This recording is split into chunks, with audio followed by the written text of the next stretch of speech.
there, sorry from 17 once again. This is my Ys VIII, Lacrimosa of Dana, Inferno walkthrough. We are back on the Longhorn Cape, moving towards Nostalgia Cape, the pirate ship Eleftheria, and the pirate Revenant boss. So, a lot of spoilers there if you're not this far in the game, but I don't know why you'd be watching if you weren't. We are currently in the midst of AGDQ 2019, and I was watching a Metal Gear Solid run the other day. I never knew that when you're in cover and you aim out, you get iframes, and I watched the runner on European Extreme tank every single shot that Fortune does during the boss fight by simply aiming out of cover. It was spectacular. One of those things that I never had any idea you could do that. Such an interesting thing to see as well, because traditionally for me in that game, if there's an area that you can interact with, like jumping over a balcony or something, or over a guardrail, that gives you invincibility, and I've used that to get through some difficult moves. But of course there's no guardrails in that room, so I would have never thought you could do anything like that.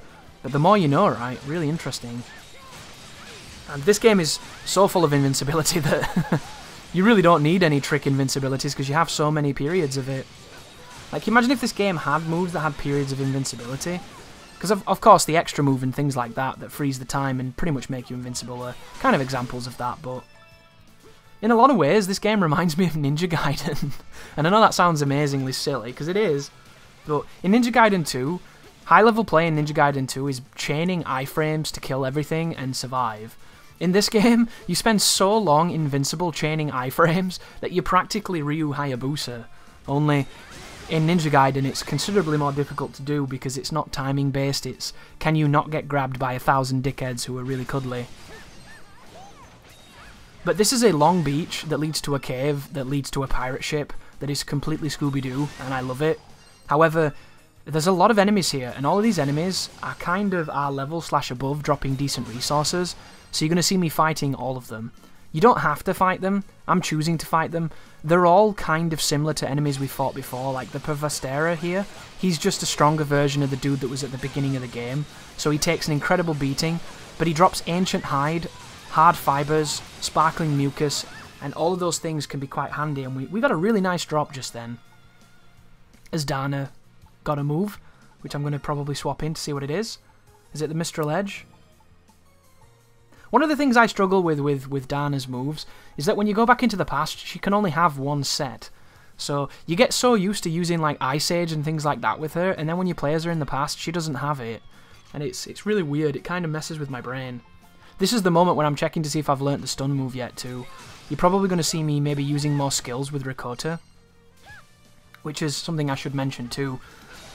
There's an item that I mentioned earlier on, the training item, the training seal, that enables you to level up your skills quicker, and at this moment in time we can probably get the training seal number 2 or number 3.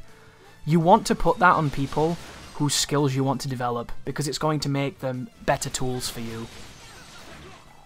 Because information on this game is so sparse, I'm not entirely certain what the better skills do, but when you can level something up, traditionally leveling it makes it better, so it's always something that's good to be working towards.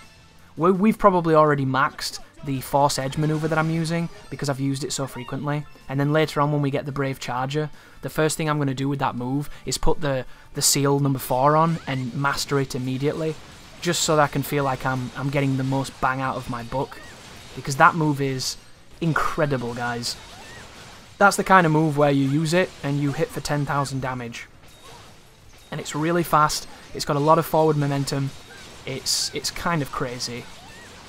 It's such a strong move, and I tried really hard to get it as early as I possibly can, but what happens with Master Kong, who is Ricotta's training master, who you've not met yet, or maybe you have, but you've not seen him in the guide, because I haven't done those yet. When you get to him and you train, you have to give him a ripe mango. If you don't have one, he won't train you, because he doesn't like training rude people, apparently.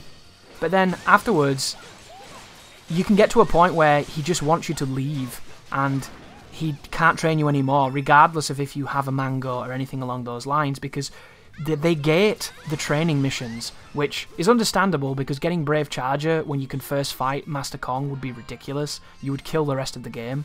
So there's a little bit of a choice to forbid you from getting it too early. And it happens a decent amount of times. Like, I ended up going back to Master Kong, I think 3 or 4 times, for him to deny me when he was on the Vista Ridge and the other place that he goes to at the end on, I think, is it Pangea Plains? He denied me a lot. I was going back to him and he was shaking his head a whole bunch. And then when he finally gives it you, you become a destroyer of worlds because it's such a powerful technique. But over here on the mountain is the opportunity to get Alison's husband, a man that I think we pretty much all thought was going to be dead with how much they'd been playing into it. But luckily enough, we find him and he's alive, and he's going to be accustomed to our tailor now. There's going to be 2 of them. They're going to be a nice little team. There's also a plot device that's going to be happening quite soon. And then up here, there's pumpkins. Did you see those? They look like pumpkins to me. Always good. Pumpkins are very useful for making the Pumpkin King meal, which is the best meal in the game in my opinion. And here's me cooking a little bit because I want to make the most of the campfire. Go towards the flowers, trigger the cutscene, recruit the guy from Castaway, and then come all the way back here so that you can go to this cave. But here is East Coast Cave, the mean streets of Connecticut, where Darkside Phil cut his teeth in battle. We're taking on some gibbos, or gibbos. These are a really easy enemy. They're kinda like the earrings from the previous location we were in, and they just fire projectiles, and then you get rid of them. And then we have this guy, which this is one of the weirdest enemies in the game. It's called a Kadar Bommy. It's a huge armoured, like, multiple glory hole, portable sex machine thing that has this glaring eyeball above its armour that you have to hit to stun it. And then once you stun it, you can do incredible damage to all of its body. But it's a really durable, really defensive creature, and there's not many creatures in the game that are like that. It's pretty unique.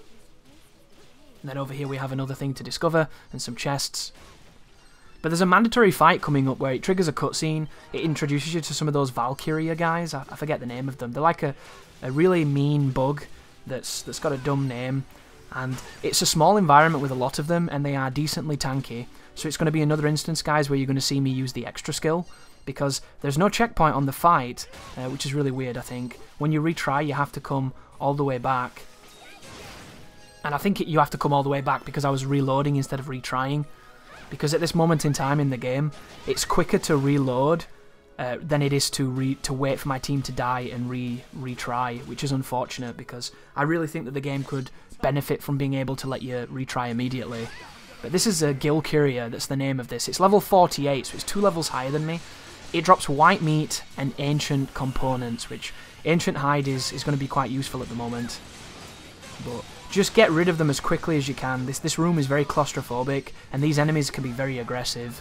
It's good practice learning their moveset though, because there's a hunt later on that gets you some decent items, where you're going to have to kill a bunch of those, and there's a weird fish dragon trying to bum you, so just watch out for him. Very impolite. There's a balance mechanic in this game that I haven't mentioned, and I probably should have earlier. It's present in almost all of the Ys that I've played. Whenever you go into a boss fight, you cannot activate your menu. I don't know why. In some games, you can't even go to the menu, you can't even pause the game correctly, it just says pause instead of going into the pause menu. So, for instance, in Ys VII, if you press pause, in the menu where load and save are, there's an option for retry, which is amazing, right? Because you press it, you retry immediately. However, when you're in a boss fight, you can't get to that menu, so it's completely fucking pointless. It's like the dumbest thing in the planet. They have a quick retry that cannot be accessed during the moment where you will retry the most, which boggles my mind. But it's done for a really, really specific reason. In this game, there are so many tools that are incredibly specific that if you were able to swap between your equipment and swap between your party and things mid-fight during a boss, you can probably have a great advantage and do even more ridiculous damage than I'm already doing. Like, can you imagine if I took a hit and it took off 90% of my damage and I could go into the menu and put a red cape on? Can you imagine just how much more I would be hitting for? So, one of the conceits against you is that you will never be able to mess with your equipment when you're in a battle. And it's unfortunate because I really think it would add an extra level of complexity and depth to the game, but I understand why they do it. So if you ever get to a boss and you've got the wrong party member in or you've got the wrong thing equipped, you have to reload. You can't do anything else, the game simply doesn't allow it. There is one exception to this rule, and it's the final boss. During the final boss, because it's a 3-phase fight, each phase has a checkpoint, and the checkpoint puts you in a menu where you can change your selection of characters and equipment and things, which is really kind of it, because it didn't need to do that. And if that fight had been all 3 battles on one checkpoint, I would have probably never made this walkthrough, because it happens to be one of the fights I hate the most, and that would have been absolutely miserable.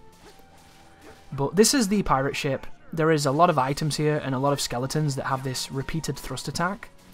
You can't kill the skeletons just yet because you don't have the means to do it. We're not actively going to have the means to kill them until we get an item from a dungeon much later on. So, as much as I would love to fight these enemies and get their resources, because their resources are really, really useful, I'm going to be skipping them. And I'm going to be skipping everything here, actually. There is a boss coming up, which is one of the funniest bosses in the game, because it's kind of super simple, but it hits like a truck. So you'll be wailing on it, wondering how the hell the boss is so simple and why it's in the game, and then it'll hit you, and it'll do 99% of your HP. So be very careful, but it is a simple boss, and if it gives you a good pattern, he'll just keep attacking, doing nothing, and die before he's even had chance to exist. Definitely not a difficult boss. It only has 1 HP, sorry, 1 bar as well, I think. It's probably going to have 2 bars now just to smite me, but I think it has low HP too. But you see the chests that are giving me ship's logs? Every time you get a ship's log, it triggers a cutscene that moves the narrative forward, and once you've triggered the amount of cutscenes necessary, it will then open up the next sequence in the ship. And all you need to do is get the captain's note and then go back towards where there was the blue wall of doom that stopped you from progressing, and it will have then dissolved. And all we're doing is moving around the ship until we can get back to the deck, where we'll then penultimately fight the boss. But there is the pirate's platter ingredient, which is cool if you like cooking, and I certainly do in this game. And then down here there's a couple of enemies you can actually kill, which are these strange tentacle dudes. Which I've got no idea how they're even here or what this is meant to represent, but I suppose if you're a lonely pirate, there are worse things that you could find on a ship that you'll be spending the rest of eternity on. Also, I must confess, I really do like these kind of random, came out of nowhere, made no sense, didn't stick around too long.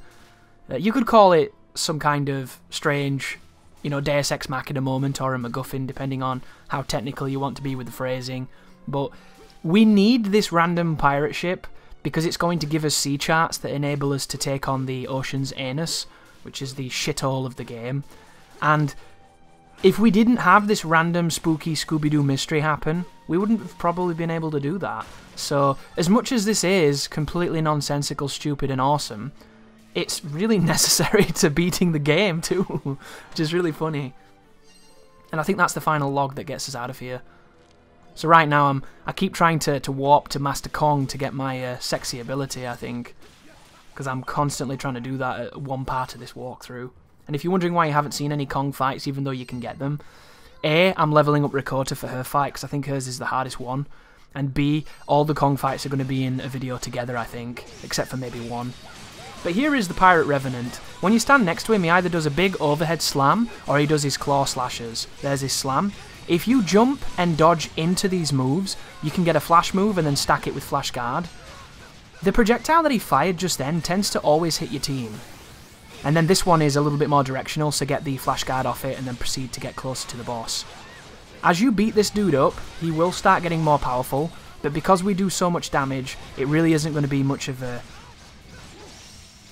game changer, because he's going to die before he gets chance. He also can summon skeletons. I got hit by the skeletons once, it happens, but usually the Force Edge is so powerful you can kind of kill them before they've proven to be a problem.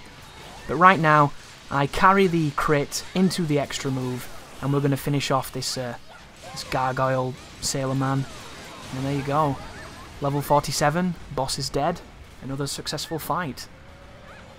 And now we can get all the interesting exposure and exposition, I should say, not exposure, has nothing to do with exposure. I hope he doesn't expose himself. What a terrifying sight for such a small child. But thank you for watching, and you take care now.